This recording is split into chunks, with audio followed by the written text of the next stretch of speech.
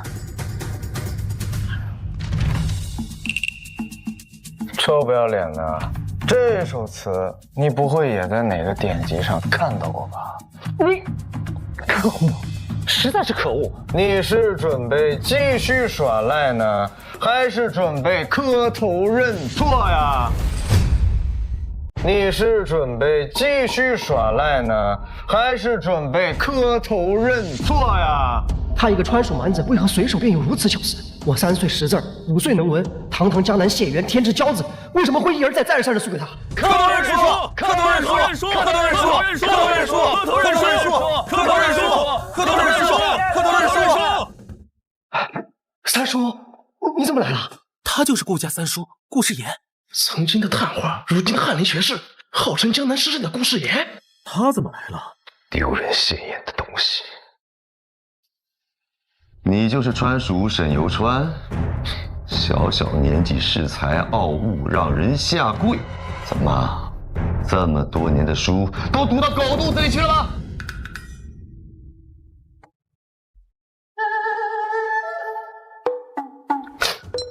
顾学士还是把东西先收起来吧。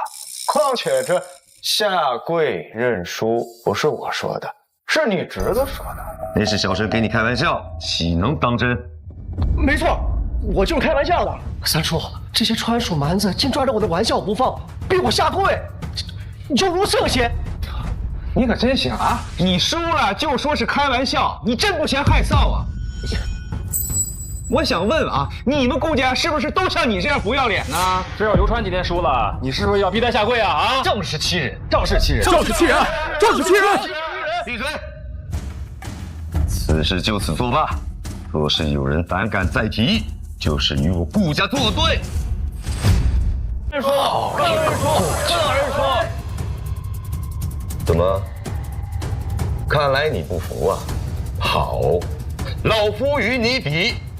若是老夫输了，小陈给你磕头认错；若是你输了，你不但要磕头认错，还得承认那2篇的诗是你抄的。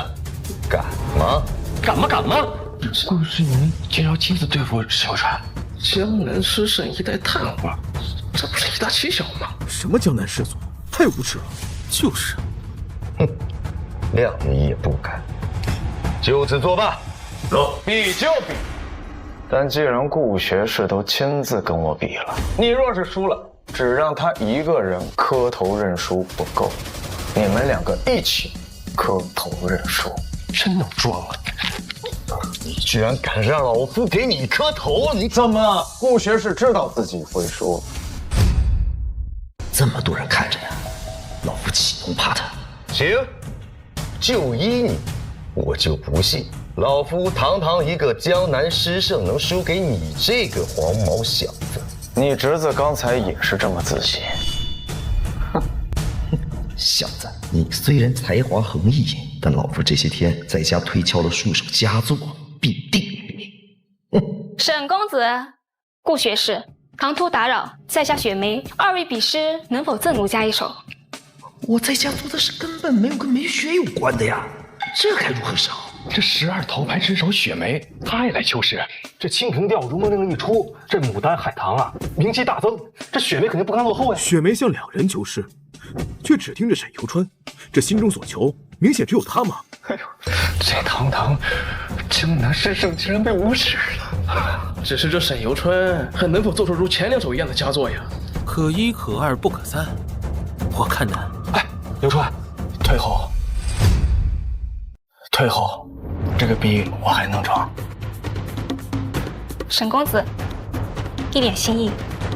又是200两，发财了，发财了！又来钱了，这都600两了。三叔啊，这青楼女子上不得台面，您别跟她一般计较。待着沈游川写完，您再出手将她碾压，让这些女子看看什么叫江南诗圣。那是自然。既然雪梅姑娘如此好意，我断不会拒绝。献丑了。韩明，替我代笔。好。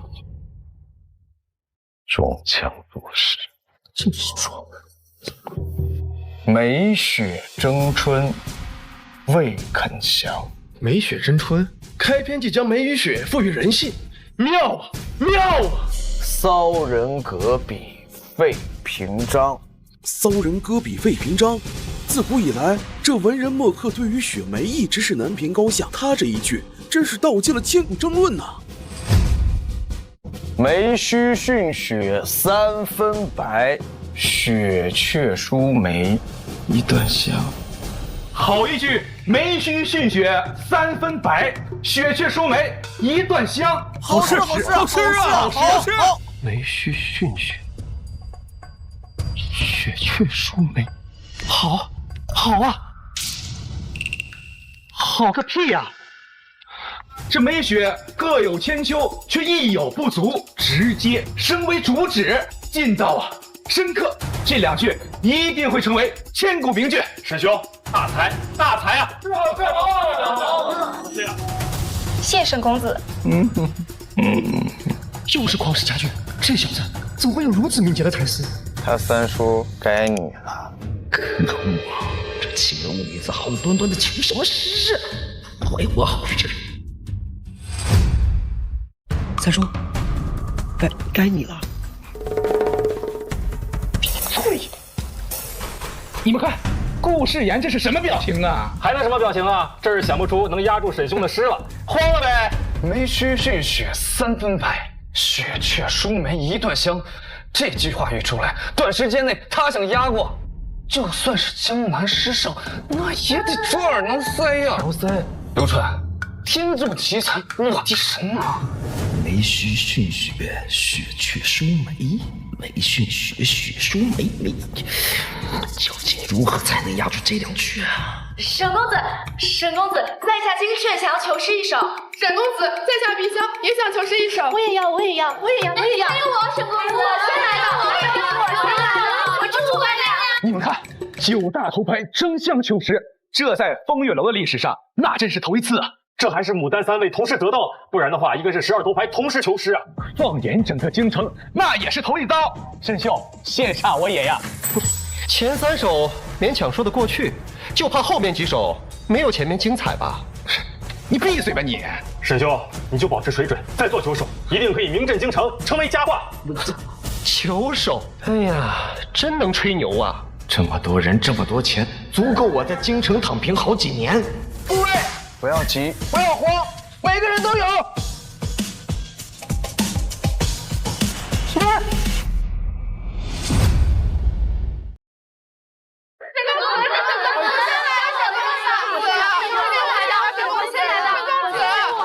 姐妹们，不要急，不要慌，每个人都有啊，一个一个来。韩明，替我代笔啊！好，来第一个。我先来。金雀先来。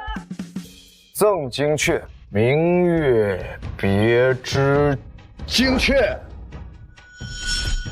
清风半夜鸣蝉，明月金雀，清风鸣蝉，好意境，好意境啊！稻花香里说丰年，听取蛙声一片。7、8个行天外，2、3点雨山前。路转溪桥忽见。好诗，好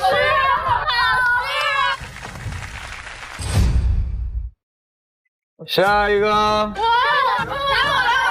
沈公子，我叫碧霄。第2首，赠碧霄。自古逢秋悲寂寥，我言秋日胜春朝。好一个逢秋悲寂寥啊！如此绝句，我一定要记下来。我也要记，我也要记下来。晴空一鹤排云上，便引诗情到碧霄。沈公子，在下韩嫣。赠韩嫣。碧云天，黄叶地，秋色连波，波上寒烟翠。天映斜阳，天接水，多谢沈公子。真是个好事。赠红袖，薄雾浓云愁永昼，瑞脑消金兽。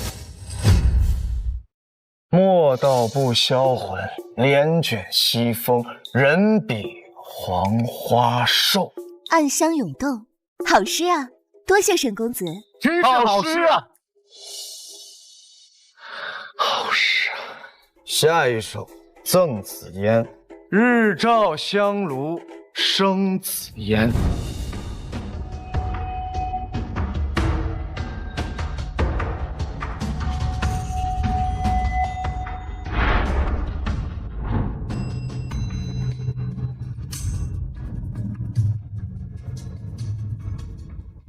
最后一首赠冬雪，北风遍地百草折，胡天八月即飞雪。忽如一夜春风来，千树万树梨花开。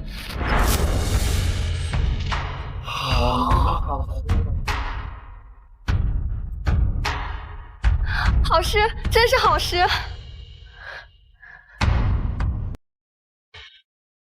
姑娘们，每人一首都有了吧？还有落下的没有？都齐了，没有。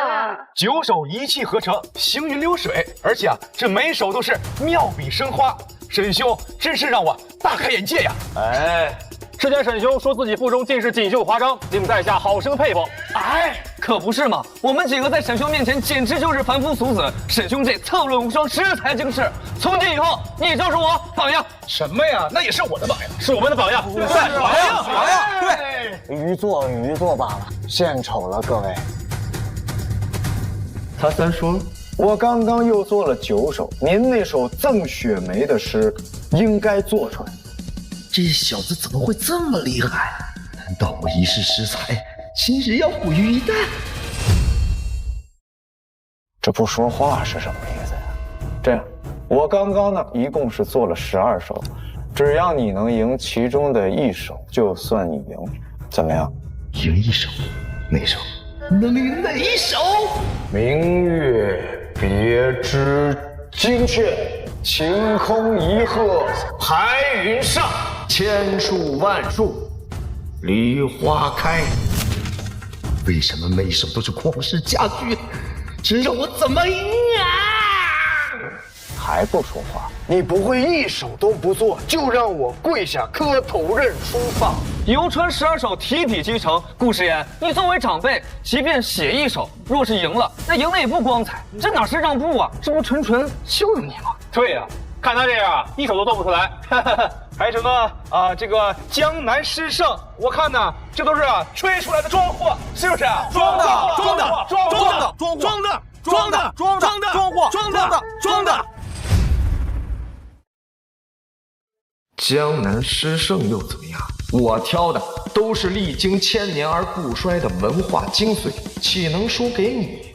顾诗圣，你堂堂一个江南诗圣，不会连我一个川蜀蛮子都赢不了吧？不会吧？不会吧？不会吧？不会。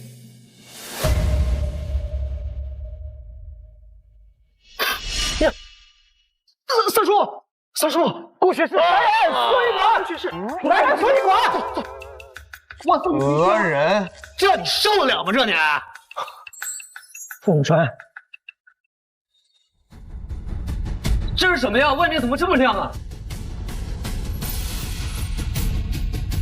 这是文曲降世，是比妙语生花还要罕见的天宫异象，这简直就是文曲星显灵啊！ 大茶官跪下，求文曲星保佑学生殿试高中。是，求文曲星保佑学生。怎么可能？快看，文曲星降世，这就是文曲星降世啊！没想到老夫执掌国子监期间，竟然有幸能遇到文曲星降世的奇观，不枉此生呐！不枉此生呐！保我大钱，文脉昌盛。这就是文曲降世奇观。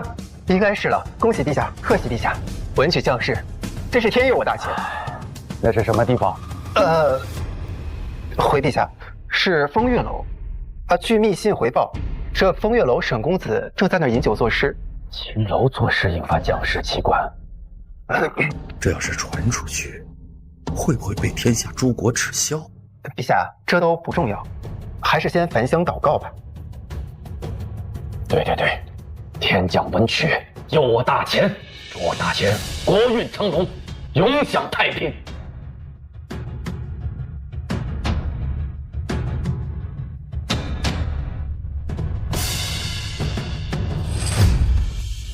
怎么可能？你小子何德何能，竟与了文曲星将士？顾辰，我从来没惹过你，但你却咄咄逼人，这能怪得了我吗？没错，什么江南望族、江南才子的，浪得虚名就算了，还耍赖！沈兄请来文曲将士，佑我大秦之文脉，岂是你敢质疑的？给我滚！有道理，别脏了文曲星显灵的清官。滚出去吧，滚出去！滚！闭嘴！沈游川，我跟你没完！我操，完不了一点儿，这你受得了吗？这你？沈公子一夜作诗12首，更是引来这文曲将士，令我风月楼蓬荜生辉呀！这个是风月楼的一点谢礼，请您留下。这他们不都？那是姑娘们自己的心意，这是风月楼的，一笔归一笔。讲究。这么多，3000两。沈公子，这是东家的意思。沈公子失财，何止这3000两啊？您别嫌少就好了。哎，这倒是。3000两，这风月楼可真大方啊！这算什么呀？12首佳作，力压江南县员顾辰，引得诗圣不敢提笔。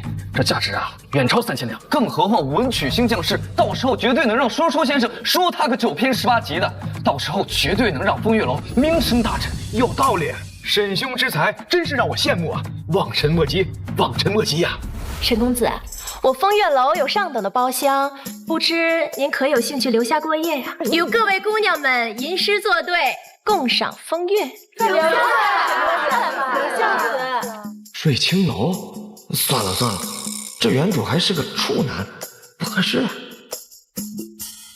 多谢东家好意，沈某今日喝大了，留下来怕是会丑态百出，不必了。那也好，这样我亲自安排马车送您回去。这也是东家的意思，您就别客气了。马车就在外面，请。烟柳姑娘是吧？是。那我也送你一首诗。送你哎，明显又作诗了，赶紧记下来。快！天街小雨润如酥，草色遥看近却无。最是一年春好处，决胜烟柳满皇都。好诗，好诗啊！沈公子，等等我！好一个决胜烟柳满皇都啊！旷世佳句随口就来呀！好文采，这简直是文曲星下凡，文曲星下凡啊！庄兄，沈游川之才举世罕见，甚至引发文曲将士奇观。要不您还是过去表示2句，否则万一个屁！他如此卖力表现，不就是知道本少在此，想要攀附于我？我若是自降身份下去，岂不是如了他的愿？再者说，想做我关龙氏族的狗，光有文采还不够，还得听话。公主，那咱们还见他吗？当然得见了，文曲将士啊！有史以来，只有曹植有此待遇，此人日后定是我大秦乃至天下文坛之领袖。此人日后定是我大秦乃至天下文坛之领袖。他若成了帝党，一定能引导天下士子效仿，舍弃江南关陇两派，一心忠于皇室。见，现在立刻马上走。好。最新消息，那小子在风月楼作诗，赚了好几千两。什么？几千两？作诗这么赚钱吗？老大，要不咱以后也读书去吧？呸！你是那块料吗？金主说了，杀了人，钱全归咱们。几千两全归咱，忘了呀！来了，沈公子，以后一定常来啊！以后再有这种事儿，我一定来。这大晚上的鬼鬼祟祟冲我来的，虽然不确定，但是不能不提防。毕竟如今想弄死我的人可是大有人在。颜柳姑娘，你去帮我准备点儿。小事一桩，沈公子，你先上马车，我这就去。你跟我来。你去帮我准备点儿。小事一桩，沈公子，你先上马车，我这就去。你跟我来。打起精神，准备动手。其他几人怎么处理？以防后续麻烦，全部杀了灭口。公主，刚才有几个蒙着脸的鬼祟之徒，跟着沈游川走。什么？为什么不追上去？公主息怒，我们的任务是护您周全，不能擅离。不好，赶紧追！天干物燥，小心火烛。沈游川，快出来受死！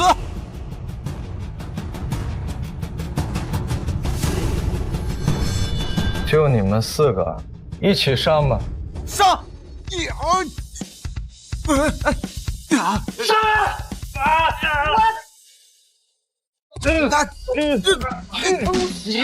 沈兄，这些人果真是冲着你来的。看来江南氏族已经想要置你于死地了。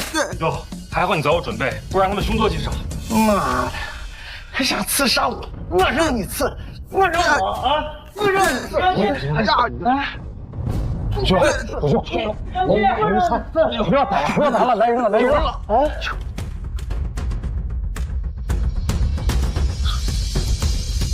停！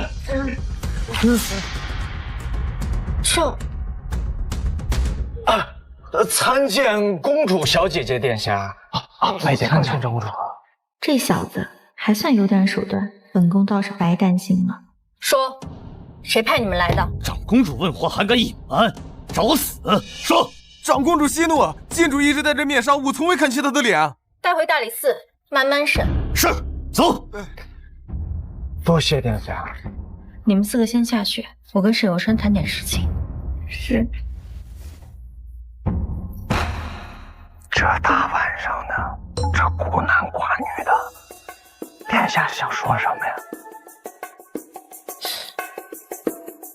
你怎么这身打扮？本宫今日出来散心，女扮男装到风云楼坐坐，没成想大开眼界。怎么，你不会也要求是吧？1000两。没想到你还是个人才。先扳倒项崇文，又弃晕顾世言，江南氏族对你现在必定是恨之入骨。不过我听说庄南风在刑部给你预留了一个职位，你怎么样？有兴趣吗？他这是在试探我。如今朝堂尽是2派之人，皇帝绝不可能继续容忍这样的局面。如此说来，全仰仗陛下圣明，学生才死里逃生入围殿试，成为天子门生。陛下让学生怎样，学生就怎样。你倒是聪明，既如此，我也不绕弯子直说了。如今2派把持朝政，甚至左右皇权，皇兄早已不满，有意想扶持像你这样身世清白又才华横溢的寒门世子，对你来说也是千载难逢的好机会。学生一定好好把握。像你这样满嘴忠君爱国，转身就投靠2派的人，我见得多了。我跟皇兄要的不是空口许诺，而是实打实的投名状。疾风知劲草，板荡识成臣。给我点时间，我一定给殿下一个满意的投名状。好一个疾风知劲草，板荡知成臣，我给你时间。殿下慢走。见此腰牌，如本宫亲制，日后再与此次这般刁难，可以此解围。多谢殿下。千万不要让陛下跟我失望。虽说如今2派把握朝堂，但心地还年轻，假以时日，未必不能瓦解2派，收回大权。现在投降，或许是个机会。我整垮了项崇文和周镇远，皇帝自然会信我不会投降江南士族。他想要的投名状，无非就是让我拿出行动，自绝于关陇一派，断了后路，一心弑君。投名状，从哪儿下手？公主，你居然把自己的贴身腰牌给了沈游川，你太重用他了。那可是先皇预留让你辅政用的，万一他要是做了什么，那我们……本宫一开口，他便领悟了意图，才华横溢，还绝顶聪明，这种人知分寸，也值得投资。当然了，日后他要是让本宫失望了，我把腰牌收回来便是。暗中派人保护一下。云想衣长，花想容。明月别枝惊鹊，清风半夜鸣蝉。莫道不销魂，人比黄花瘦。好文采，每一部都是精品，韵味无穷，简直是韵味无穷啊！哈哈哈哈哈！爹，您找我？沈游川的事。没错，顾世言那个腐儒恃才傲物，看不起我的。没想到今日却败在了沈游川的手里，简直是大快人心啊！哈哈，听说他在风月楼作诗气运顾世言之际，你也在场？孩儿确实在场。爹，您问这个做什么？我和严阁老都抽不开身，明日你找个由头，请他进府，好好拉拢，务必让他投靠我关陇士族。爹，他现在得罪了江南士族，正走投无路呢，巴不得来靠近我。我们只需要勾勾手，他就会像狗一样摇着尾巴来接近我们，没必要自降身份去拉拢他呀。你懂什么？能引发文曲星降世，此子竟会成为文坛领袖。明日再把江南巡查使送给我的那套文房转赠给他，读书人应该会喜欢这个。爹，那可是张大人费尽心思给您寻的上等文房，顶级的湖笔、徽墨、宣纸、设砚，价值万两啊！你怎么能给他呢？行了，就这么定了。玉人沙壶，那套文房我要了多少次，爹都不舍得给，竟然要给沈游川一个底层寒门，他配？流川，你终于回来了。找公主找你没什么事吧？没什么，他就是试探我的态度，看我会不会参与党争。你得罪了江南士族，若不投效关陇士族，势必会迎来两派联合打压，哪还有咱们立足之地呀？虽说两派皆非善茬，但想保持中立，谈何容易啊！啊，那沈兄究竟如何打算呢？我打算，走一步看一步。走一步看一步。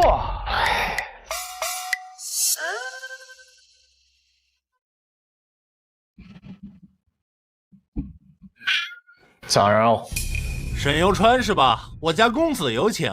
你家公子是刑部代理尚书庄大人的公子庄汉。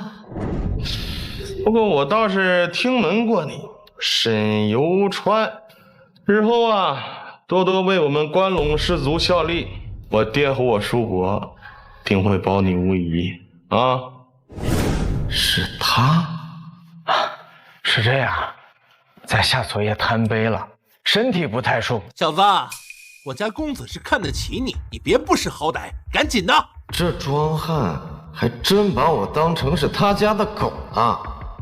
算了，长公主的腰牌，关键时刻可是保命符，还是不要轻易动了。赶紧的！庄兄说的没错，沈游川一个无权无势的寒门，他想投靠关陇士族，哪那么容易啊？机会咱们已经给他了，能不能把握得住，就看他自己了。公子，沈游川到了，还算识趣儿。我还年轻，怕是把握不住呀。不知庄公子找我，所谓何事？我知你把握得住，你就把握得住。昨日你卖力作诗，对付顾家失职，无非是想得到本公子的青睐，加入关陇士族罢了。本公子今日就给你一个机会。就连长公主都来拉拢老子，老子还需要你青睐？你算个什么东西呀？你爹能代理刑部尚书，还是沾了老子的光呢？电视考题，关于变法图强。什么？电视考题？你居然弄到了电视考题？还堂而皇之的拿出来，他疯了吗？很义卖吗？我劝你不该问的别问。你只用写3篇策论，拿出你的最高水，助我3人夺得状元。你要我帮你们科举舞弊，这可是死罪！让你写你就写，哪来那么多废话呀？沈游川，我知道你已经连中2元，让你放弃状元之位，你肯定是心有不甘呀。但是状元嘛，不是你这种寒门子弟能染指的，即便你能引来文曲将士都不行。这届状元必须在我们3人之间。我从没想过染指状元，但科举舞弊可是死罪，我只想活着，恕难从命，告辞。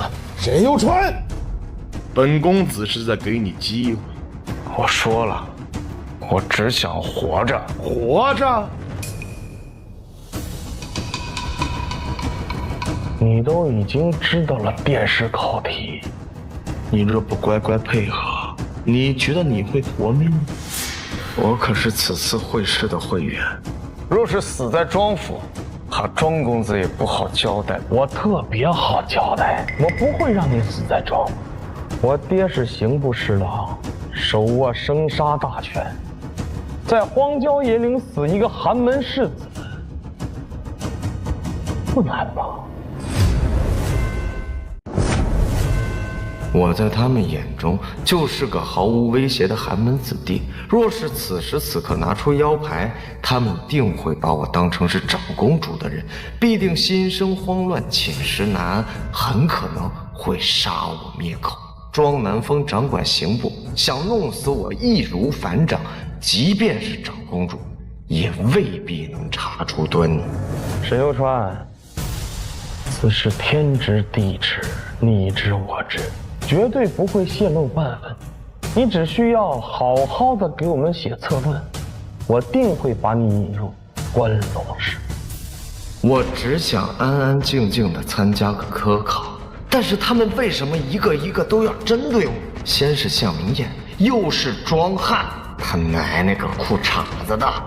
沈游川，你在想什么？啊！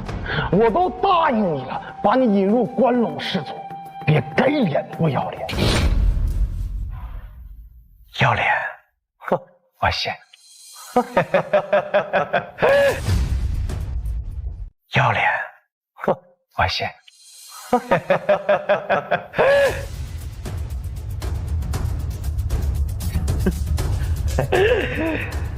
这还差不多。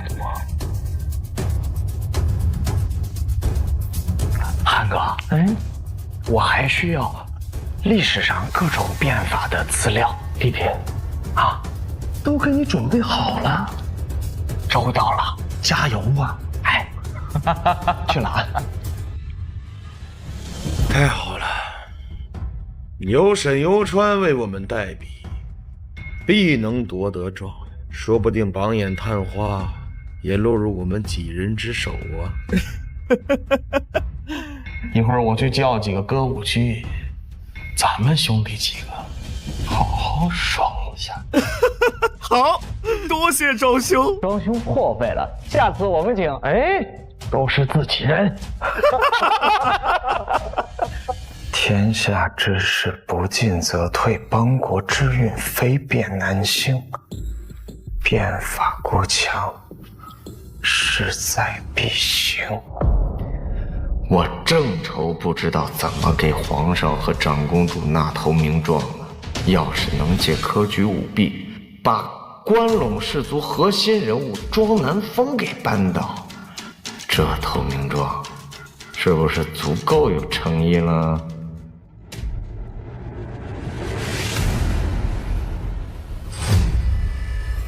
好啊！不愧是写出六国论的天才，这3篇策论，言辞犀利，立意高远，鞭辟入里呀！有此雄论在手，状元必定产生了你我3人之间呀！刘川啊，不错，你还真没糊弄我。本公子言出必行，殿试之后定将你引入关陇士族，但是状元必须出在我们3人之中，就算在殿试上你有更好的，也不准写。听懂了吗？没错，你若敢抢我们3人状元，我关陇士族定让你有命争，没命享。游川，为汉哥马首是瞻。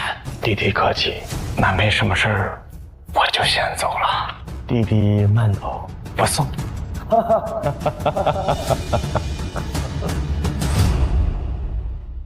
那没什么事儿，我就先走了。弟弟慢走，不送。程兄啊，不对吧？这小子昨夜在风月楼狂到没边了，今天他这么听话，这中间会不会有诈呀？哎呀，能有什么诈？那顾家虽说是书香门第，但并无多少实权。庄伯父可不一样，手握刑握，要捏死他，易如反掌，他怎能不怕呀？孙兄啊，你多虑了，此人就是个没权没势的寒门世子，就算他说，也没有人信；就算有人信，他也不敢说，因为代笔也是舞弊，也有罪，也得下狱。所以当务之急是把手中的文章背熟啊！对，二，爹，张伯父，约沈游川了吗？约了，刚走。谈得如何？相谈甚欢。沈游川已经答应加入我们关陇士族了啊！而且为了避嫌，他说殿试之后再来拜会。如此甚好。明月别枝惊鹊，清风夜伴鸣蝉。我爹呀，那就是太不盼，还想说用张大人送他的那个顶级的文房四宝来拉拢沈游川，不过他也配。现在倒好，这宝贝是我的了。哎呀，庄兄机智，恭喜庄兄！偷盗考题让我代笔，还不许我争状元。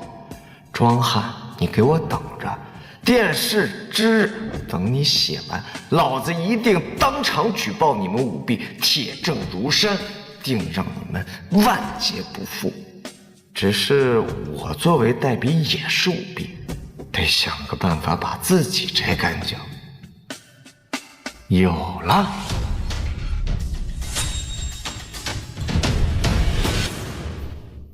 沈兄，哎，楚兄、韩兄、江兄，你们怎么？游川，可算找到你了。你说你一大早就失踪了，我们几个可担心死了。我们还是从伙计那儿听说你被庄府的人带走了，怎么样？是真的吗？啊，是真的。我看你们那会儿睡觉呢，就没跟你们说。嗨，你可算是回来了。哦，对了，沈兄，你在庄府待的这一天，他们没有人去为难你吧？代笔之事还是别让他们知道了，免得牵扯进来。他们敢？我可是此次会试的榜首，他们叫我去就是许诺拉拢。天色不早了，咱们先回酒楼。哦，对，咱先走。我跟你说，那个庄那个大胖子，他上来他就扑通就给我跪下了。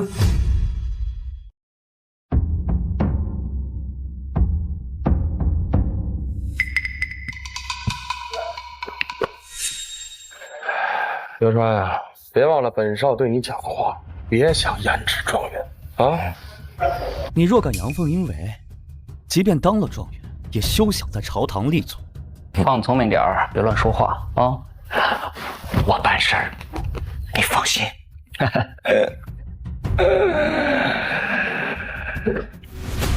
我是不是状元无所谓，但你们必须死。沈兄，沈兄，啊，他们是啊，他们继续拉拢而已。哦啊，还可以。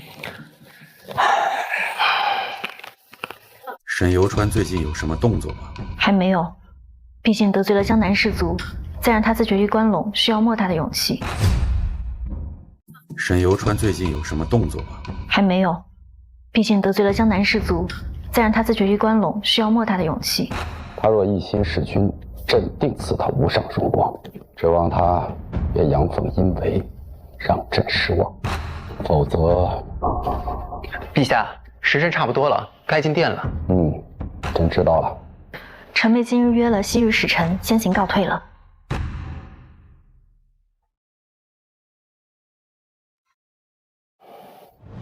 皇上驾到！吾皇万岁万岁万万岁！平身，谢主隆恩。开始吧。殿试开始，分发考题。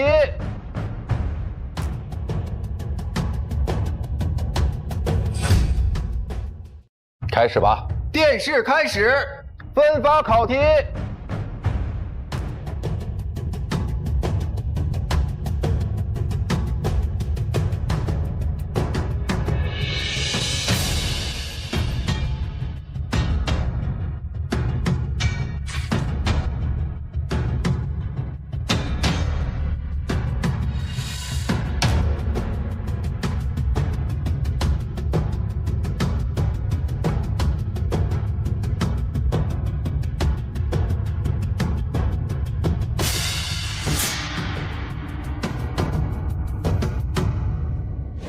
竟然真的考变法，庄汉，你们丫死定了！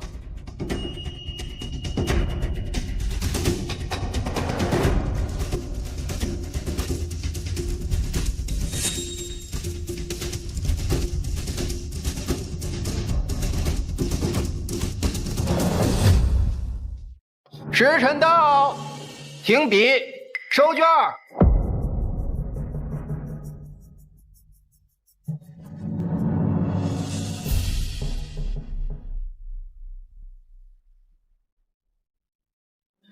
朕登基后，这首场春闱，为表重视，朕决定当场阅卷。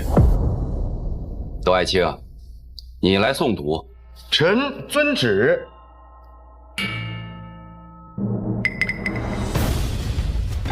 会试第1名沈游川，殿试阅卷开始。沈游川，你可千万别让朕失望。能否反杀庄汉？就在今日了。臣闻天下之事，不进则退；邦国之运，非变难兴。当行考绩法，以岁入、垦田、治安为3等。每岁前始巡，按优者擢升，劣者罢黜。当行均田令，今日全是老生常谈的论调，这论调毫无新意也就算了，关键是辞藻、格调、才情跟六国论和治国策相比起来，相差甚远呀！这究竟是怎么回事？还能是怎么回事？恃才傲物，遭报应，江郎才尽。许其3年不纳赋税。够了，给朕停下！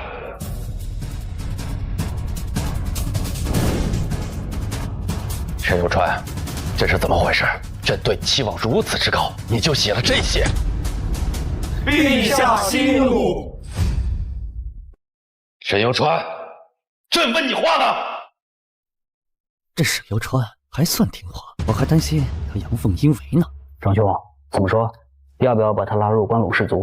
再看看，想要狗听话，就不能一次喂太饱。庄兄高明。陛下，学生有罪。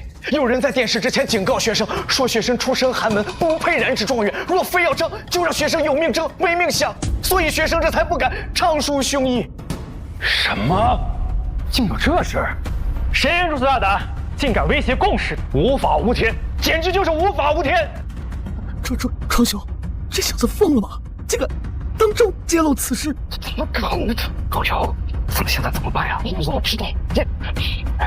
先咬死魏成人，反正太没有证据。混账！像是满门流放，竟然还有人把心思放在科举上面，这简直就是打朕的脸！陛下息怒！说，是谁？陛下，学生不敢。有什么不敢的？说，只要证据确凿，朕保证严惩不贷。朕倒要看看，谁还敢有异议！陛下圣明，必须严惩。都给朕起来！起来，去，给朕把人指出来。学生遵旨。杨阁老，肯定是江南世祖那帮家伙干的，才华比不过沈游川，就行此等卑劣之事。顾世言，沈游川曾在风月楼里得罪过你们叔侄，不会是你侄子顾晨干的吧？一派胡言！小臣就算是再恨沈游川，他也绝对干不出这样的事情。顾世言，沈游川曾在风月楼里得罪过你们叔侄，不会是你侄子顾晨干的吧？一派胡言！小臣就算是再恨沈游川，他也绝对干不出这样的事情。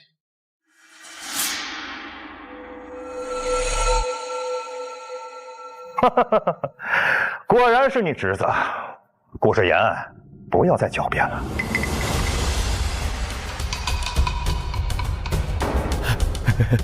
难道这真是顾晨？江南世祖真是胆大包天，倒了个项崇文，竟然还不知消停。项从门流放，周震入狱，今天再倒下几个，这江南世祖被整死是惨。侄子刚刚投靠咱们就如此卖力，今后一定要好好栽培。沈游川投靠了关陇士族。壮汉，就是寒门之际，可曾想过会有今天？什么？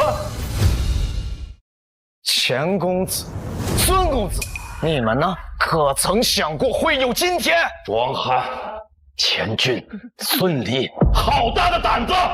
陛下，学生冤枉，他血口喷人，还请陛下明鉴。沈游川，老夫念你是个才子，对你爱护有加，你为何当众要加害我儿？说，是不是江南士族这帮人逼你干的？沈游川，陛下面前污蔑共事，可是重罪。你说张翰威逼你，可有证据？沈游川，你说我们逼你，你有证据吗？分明就是你自己江郎才尽，写不出文章，还在这里燕燕狂吠，胡乱攀咬。我能不能写出文章，你们三个不清楚吗？他不会把压替代笔的事说出来吧？应该不会吧？说出来他自己也是无敌，他也得完蛋。沈游川，不要岔开话题。你说我儿有罪，拿出证据来。威胁我的证据，我的确没有。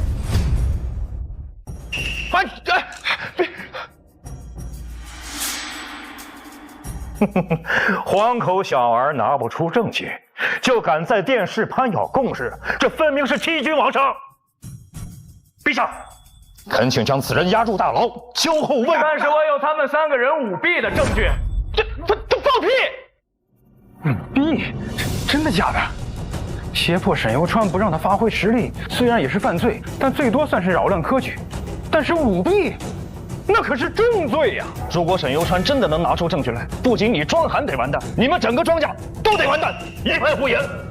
我庄家家风森严，我儿……陛下，陛下，就是他们3个，他们3个用学生的性命做威胁，逼学生给他们写了3篇策论，还有他们竟然偷到了此次考试的考题，还扬言说不仅要拿下状元，还要把探花、榜眼全都收拢到整个关陇士族。偷盗考题，这真的假的？这性质可比抄袭严重多了。这要是真的，不知道得牵连多少人，血流成河，滚滚人头落地。陛下，他这是造谣污蔑呀！我们庄家世代忠臣，他在栽赃陷害我们庄家。陛下，我儿虽是顽劣，但绝不可能干出此等大逆不道之事，还请陛下明鉴。沈游川，老夫哪里得罪你了？你要如此加害我庄家？陛下，陛下若是不信，可以将他们3个人的试卷拿出来，学生可以当场背诵。这怎么可能？这来人，去试卷。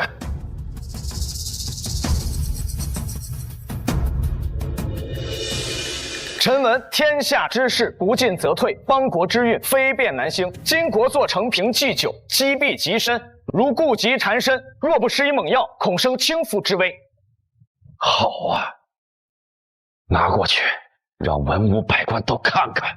夫3代以降，治世无常法，变国不避古，商君变法，废井田，讲耕战，方使秦居崤函之故。不错，他背的正是庄汉的策论。看来沈又川所说应当属实，否则怎么解释这殿试刚结束就能把庄汉的文章都给背下来？庄大人呐，刚才你还口口声声的说是我们顾家针对沈游川，可是没想到是您自家后院失了火呀！这不可能，这是怎么回事？逆子，我求你了，别背了！求啊！我不。福利制之府，乃国王之先生，今治官吏，或钻营苟且，以官职为摇钱树，纳贿成风。这是前军的策略。看来游川说的没错呀。那日他被带去庄府，看来是被逼着写策论。这庄汉也太不是个东西了。今若仍守旧制，畏难不前，则边患永无宁日，女真必踏破中原，宗庙社稷将为灰烬。这3人好大的狗胆呐！臣之变法之路，定遇重重阻力。旧臣定以祖宗之名横加阻挠，豪强则暗中作乱，以财力勾结对抗。陛下，学生所言句句属实，若有虚言，甘受极刑。拿剑来！庄汉、前军、孙离，你们真是好样的！陛下息怒，你们让朕怎么息怒？朕在沈公出的题，礼部都不知道，他们却一清二楚。庄南风，眼线都安插到朕的身边来了。你儿子想当状元，你就给他偷考题；他要是想当皇帝，你是不是还想安中试卷啊？陛下息怒，臣对此事绝对不知情啊！逆子，说谁给你的胆子，竟敢偷取考题？陛下，我错了，我也是因为偷考题。住口！你想害死我们整个庄家吗？我让你去结交沈游川，你倒好，竟敢逼他替你代笔！你这个逆子！逆子！够了！说，朕出的考题怎么会在你手里？陛下饶命！陛下饶命！还不赶快交代，到底从哪来的考题？庄南风，别装了，朕可真不信你一个当爹的毫不知情。陛下，臣对庄家的先祖发誓，臣毫不知情啊！还敢嘴硬？好，朕就给你换个地方，看看你的嘴还能硬多久。来人，将庄南风父子前军孙离送入天牢。着，大理寺不惜一切手段，将所有涉案人员从头到尾都给朕挖出来，严惩不贷。从头到尾都给朕挖出来，严惩不贷。陛下，是我的错，是我无名。那什么，我会交出所有涉案人员。高抬贵手，饶我爹一命啊！陛下，臣敢保证，庄大人绝不知此事。向崇文之前也表示毫不知情，严阁老怎么没替他求个情？严阁老，你可真是关陇士族的好领袖啊！朕本打算殿试之后，就将你这个赐父扶正，可你不争气呀！许道川，你为什么这么做呀？你得罪江南士族，我好心结交于你，你不领情就算了，你为何坑害于我？结交？我得罪江南士族只是为了自保，可在你们眼里，我变成了巴结你们关陇士族的狗。你们对我颐指气使，逼我舞弊，甚至还扬言要弄死我，这算哪门子结交？那你得罪江南士族，又得罪我们关陇士族，怎么你不怕两派的报复啊？报复？若非陛下圣明，我早就死在牢里了。我这条命是陛下给的，君恩深似海，臣节重如山，能替陛下法办尔等窃贼，我沈游川何惧之有？说得好，好一个君恩深似海，臣节重如山。我大前文武若都有这般忠君之心，岂能生出庄汉这种败类？以为沈游川会投靠关陇师祖，没想到就给了关陇师祖一刀。哎呀，他现在两派都得罪了，这日后在朝堂之中，恐怕也要跟咱们一样，寸步难行啊！咱们可搞不出这么大动静，别日后了。今天关陇师祖绝对不会放过他，别忘了，代笔也是舞弊。陛下，学生舞弊，甘愿认罪。可是游川代笔也是事实，舞弊他有份，下狱也得有他。沈游川，敢害我，你也别想好过。没错，陛下，壮汉罪无可赦，但沈游川代笔也是同犯，必须严惩。果然，关陇师祖报复他来了。陛下，沈游川乃是受人胁迫，且检举有功，臣以为可将功抵过。朝廷也有朝廷的法度，壮汉舞弊，他应该上告官府，按例从事，而不是以殿试之计肆意妄言。老头儿，你要不要听听你在说什么？他爹可是代理的刑部尚书，负责天下的刑案。我报官那不是自投罗网吗？不管什么理由，舞弊就是舞弊，请陛下将沈游川一同下狱。陛下，游川这闭嘴！朝堂议事，岂有你们说话的份？陛下，臣附议，请陛下将沈游川一同下狱。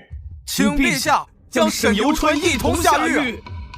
这江南士族也跟看笑话。我看这两派是打算默契联手，准备先除掉沈游川这个两不考的刺头，就像之前污蔑咱们舞弊一样。请陛下将沈游川一同下狱。你们好啊！江南、关陇水火不容的两派，竟然也有意见统一的时候，就这么想把忠于朕的人摁死？你们好永远把持朝堂是吧？陛下息怒，臣只是依法起奏。陛下，天下士子们看着，若是不法办舞弊者，朝廷的威严何在？科举的信誉何在？请陛下法办沈游川。请陛下法办沈游川。该死！难道遇到一个忠于朕的旷世奇才，还没入仕，难道就要这么毁了吗？沈游川，你害我入狱，毁我前途，你也别想好过，一起下地狱！拉我下地狱做梦！学生虽然没有报官，但并非肆意妄为，而是奉令行事。放屁！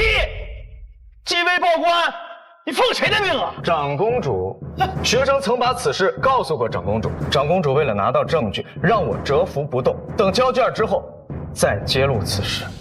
长公主，你是什么身份啊？你会监视长公主？长公主，闭嘴！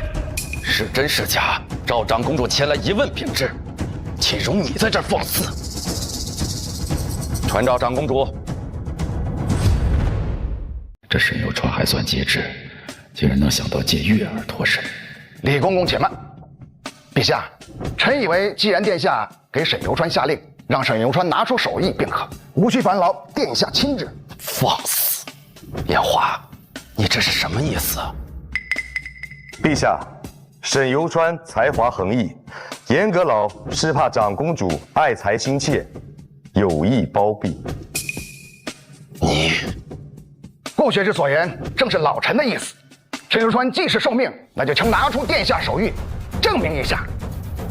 好啊，好！陛下，请沈游川拿出凭证，否则这天下士子难免会怀疑是陛下和长公主包庇舞弊，有损皇家威严。怎么办？该死！江南关陇两派联手施压，分明是铁了心要除掉沈游川。手谕是吧？手谕，我的确没有。手谕，我的确没有。看见了吧？他就是在扯谎。他又舞弊，又攀附长公主。但是我有长公主赐给我的腰牌，许我便衣行事，此为证物。说这真是长公主的辅政腰牌？该死！真没想到，月儿竟然把腰牌给了沈游川。看这些家伙还有什么话说？陛下，公主说此次考题被盗，乃是陛下身边之人所为，不可打草惊蛇，一定要拿到铁证之后，再向陛下禀报。好啊，好啊，月儿有心了，亏他机智。若提前向朕禀报，恐怕某些窃贼就能逃过一劫了。这辅政腰牌是父皇临终之际赐给长公主的。朕记得严阁老和顾学士当时都在吧？来，好好看看这令牌，是假的吗？确实不假。顾学士，你来给朕说说这腰牌的权限。腰牌所致，如长公主亲临，只要不是通敌卖国，所有的事情都有便以行事之权。沈游川是谋反吗？沈游川是谋反吗？不是。拿他躬身入局，拿到庄汉舞弊铁证，是便宜行事吗？算。既如此，谁还有异议？臣无异议。庄汉，你还有何话可说？怎么会？怎么？你真攀附上了长公主，难怪有恃无恐。亏我们还以为除了投效关陇士族，他无路可走呢。庄兄啊，怎么大意了？大意了！拖出去！陛下，老臣暂免受罚，请交付我儿子吧。陛下开恩啊！陛下！沈游川不畏强权，孤身入局，拿到庄汉3人舞弊铁证，忠君之心，天地可见。朕心甚慰。看来我献祭了关陇士族核心人物之一的庄南风当做投名状，皇帝很满意。陛下，学生的命都是陛下给的，学生愿为陛下肝脑涂地，在所不辞。孤臣可弃，但绝不折节。好一个孤臣可弃，但绝不折节。满朝文武派系林立，尽是些蝇营狗苟之辈，但要的就是你这样的孤臣。你的投名状，朕很满意。你放心，朕绝不会亏待于你。但愿咱们日后君臣不负。报君黄金台上意，提携玉龙，为君死。报君黄金台上意，提携玉龙，为君死。好事，好志向，震耳溃聋啊！真不愧是沈游川呐！来，陛下，沈游川替庄汉3人所写的特论，言辞犀利，文采斐然，笔力一如既往的雄健，甚合朕心。朕这就钦点你为朕的首届恩科状元。陛下，沈游川替庄汉3人所写的特论，言辞犀利，文采斐然，笔力一如既往的雄健，甚合朕心。朕这就钦点你为朕的首届恩科状元。陛下万万不可！那3篇策论并非学生当场所作，若就此封为状元，恐怕难以服众。学生恳请陛下，请陛下重新出题，如此才算是公平公正。爱卿言之有理呀！传旨司偏见，令择吉日再行殿试。这一次，朕要亲自出题，不再给任何人窃题的机会。